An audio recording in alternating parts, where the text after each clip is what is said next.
Putin's Ukraine war is all set to ignite a new nuclear arms race across Asia. Countries in Asia worry about an expansionist China's nuclear arsenal. They are now all set to embark on a race for nuclear weapons.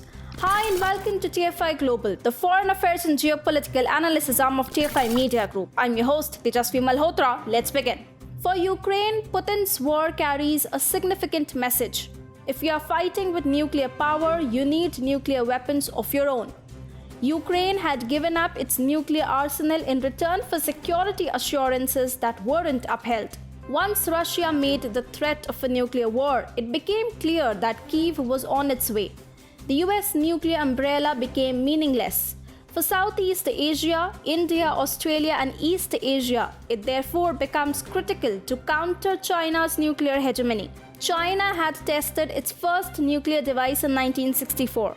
Since then, Beijing adhered to a policy of minimum deterrence that meant acquiring just enough nuclear weapons to create a deterrent effect. Today, China has 550 nuclear warheads that pale in comparison to 5,500 US warheads and 6,000 Russian warheads. Yet, within the Indo-Pacific, China's nuclear arsenal has become a threat in itself given the communist country's expansionist policies. Also, China is planning to expand its nuclear arsenal.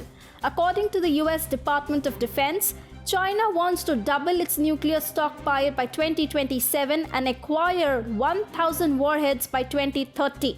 China's regional rival, India, would be closely analyzing China's nuclear ambitions. India and China are already locked in a 2-year-long border standoff.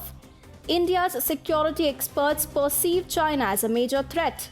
Therefore, India needs to match up to China's nuclear expansion ambitions. India has an estimated 156 nuclear warheads. New Delhi cannot run the risk of staying far behind China in terms of the number of nuclear warheads. If China amasses thousands of nuclear warheads, India will also need to expand its nuclear stockpile substantially in order to retain a deterrent effect against Beijing.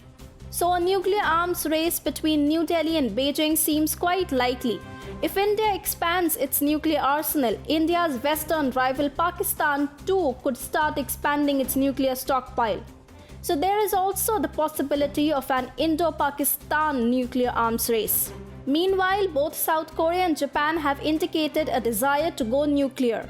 South Korea's President-elect Yoon Suk-yeol is a China hawk. Redeployment of American tactical nuclear weapons was one of Yoon's poll planks. But given how the US nuclear umbrella is becoming useless, Yoon may have to amass indigenous nuclear weapons for South Korea. On the other hand, Japan is realizing the risk of coexistence with a nuclear-armed China. Former Japanese Prime Minister Shinzo Abe, who still carries a lot of political influence in his country, had recently said that Japan should consider a nuclear weapons sharing agreement on par with that of NATO member states. Taiwan understands that it is broadly in the same position with respect to China as Ukraine is with respect to Russia. Therefore, Taiwan is racing against time to strengthen its defenses.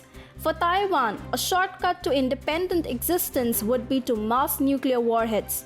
This will deter a Chinese invasion given the heavy cost that Taiwan may be able to inflict in case of a Chinese military misadventure.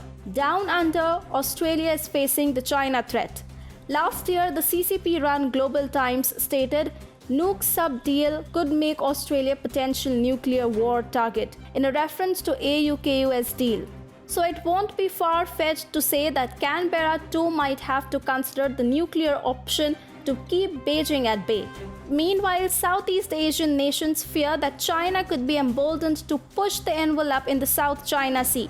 After all, if Russia got away with the Ukraine invasion, China could get away with similar actions in Southeast Asia. ASEAN countries haven't considered the nuclear option, but this could change very quickly. The Indo-Pacific thus has a clear message for China. It's nuclear.